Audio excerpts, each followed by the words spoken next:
ये कहानी संतोष की है, जो अपने दोस्त रितेश के बच्चों के लिए सोनाक्षी बना, या और फिर अपने ही दोस्त रितेश की पत्नी बना। बहुत ही इमोशनल क्रॉस ड्रेसिंग कहानी है।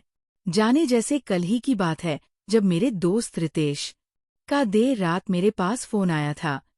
बेचारा ठीक ढंग से मुझसे अपनी बात भी न कह पा रहा था। उसकी पत्नी सुलोचना उसे और उसके बच्चों को छोड़कर अपने आशिक के साथ नया जीवन बिताने घर से भाग गई थी।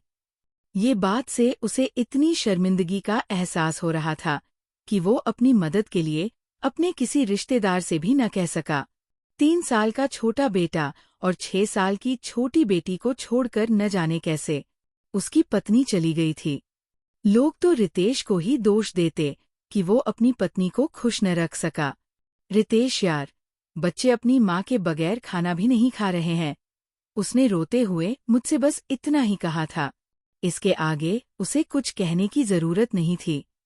मैं समझ गया था कि बच्चों को इस समय एक स्त्री की जरूरत थी जो उन्हें माँ का प्यार दे सके।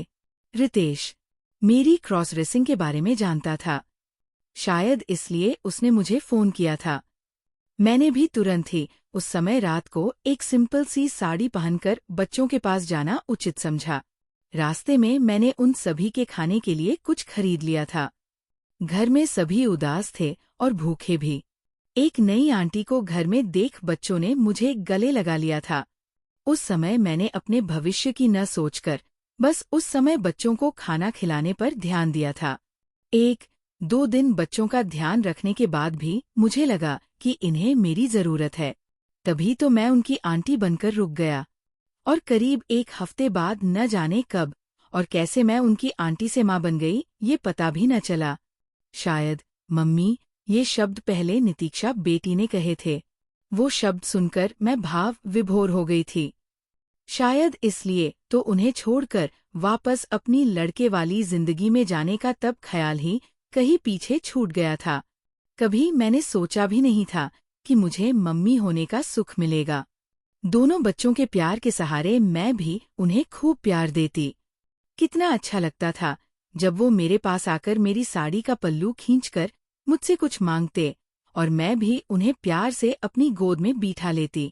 बच्चों के साथ रहते रहते मैं दिल और दिमाग से पूरी तरह से माँ बन चुकी थी और मुझे उनकी हर छोटी छोटी बातों का ध्यान रहता था। मैं रितेश एक लड़का हूँ। ये बात तो जैसे एक सपने की तरह हो गई थी।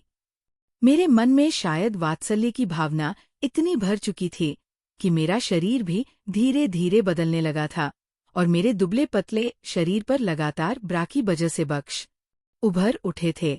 बक्श का मतलब डिटेल बॉक्स में लिखा है पथ लेना। अपने बक्श के बीच बच्चों का सर रखकर उन्हें सुलाने में एक अलग ही सुख मिलता था मुझे। इतने समय में सुलोचना 3 से 4 महीनों में एक बार अपने बच्चों को देखने आ जाती थी। ऐसा न था कि उसे बच्चों की याद आती थी या उसके दिल में उनके लिए तड़प उठती थी। बस फॉर्मेलिटी के लिए आती थी और जब आती तब मुझे ताना देती कि मैं एक औरत नहीं हूँ। पर मैं उससे कुछ न कहती क्योंकि मेरे बच्चे जब उसकी आंखों के सामने ही मुझे मम्मी मम्मी कहकर मुझसे लिपट पड़ते तो उसकी आंखें जलन से भर उठती। शायद लगभग 1 साल हो गया था जब सुलोचना का आशिक भी उसे छोड़ चुका था। शायद इसलिए वो धीरे धीरे फिर से रितेश और बच्चों की जिंदगी में वापस आना चाहती थी, पर फिर भी उसके व्यवहार में कोई बदलाव न आया था। वो हर 2 महीने में घर में कुछ घंटों के लिए आती थी, पर उसे कोई पसंद न करता था। चाहे वो मुझे जो भी कहे, पर अब मैं शरीर से भी लगभग बच्चों की माँ बन चुकी थी। मेरे बक्श बढ़ गए थे और 2 सालों में मेरे बाल भी इतने बढ़ गए थे कि मुझे अब विग की जरूरत न थी। अब तो साड़ी ब्लाउज को छोड़कर कुछ और पहनना मुझे असहज लगता था। कभी कभी नितीक्षा की जिद पर मैं सलवार सूट पहन लेती थी, फिर भी साड़ी मेरा पसंदीदा थी। ऐसे ही अपना घर छोड़ने के लगभग 3 साल बाद आज सुलोचना हमारे घर आई थी और आकर उसने मुझसे कहा कि वो मुझसे बच्चों और रितेश को छीन कर रहेगी। उसने और न जाने क्या क्या बातें कहीं, जैसे उसे पहले ही शक था कि रितेश और मेरे बीच पहले से ही कुछ चक्कर था। उसकी बात सुनकर मैं भड़क गई थी क्योंकि रितेश और मेरे बीच कभी कोई शारीरिक संबंध न था। उसके साथ रहते रहते दुनिया की नज़र में मैं अब उसकी पत्नी बन चुकी थी। हम दोनों एक पति पत्नी की तरह ही घर की शॉपिंग और अन्य काम करते थे।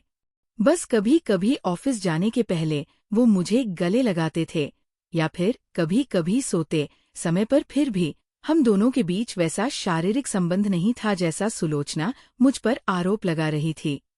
इसलिए मैंने उसे गुस्से में कह दिया कि वो चाहे कितनी भी कोशिश कर ले, पर मैं अपने बच्चों और अपने पति को छोड़ूंगी नहीं। हाँ, ये बच्चे मेरे ही तो थे, और इन बच्चों की माँ होने के नाते उनके पिता की पत्नी भी थी मैं।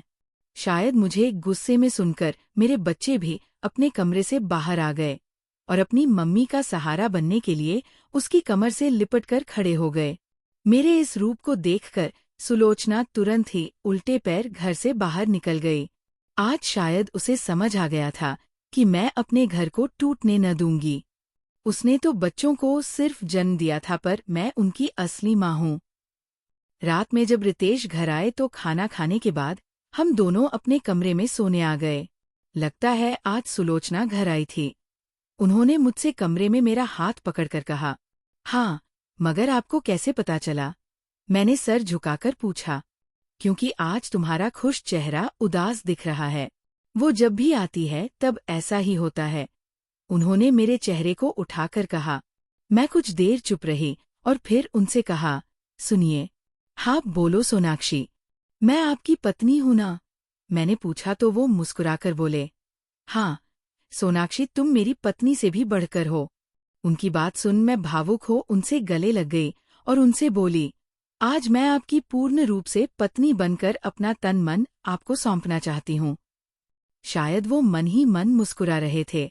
शायद उन्हें इस दिन का बेसब्री से इंतजार था, और उन्होंने अपने हाथ से मेरी पीठ पर मेरे ब्लाउज पर सहलाना शुरू कर दिया, और फिर मेरे चेहरे को प्यार से उठाकर उन्होंने मेरे होठों को चूम लिया।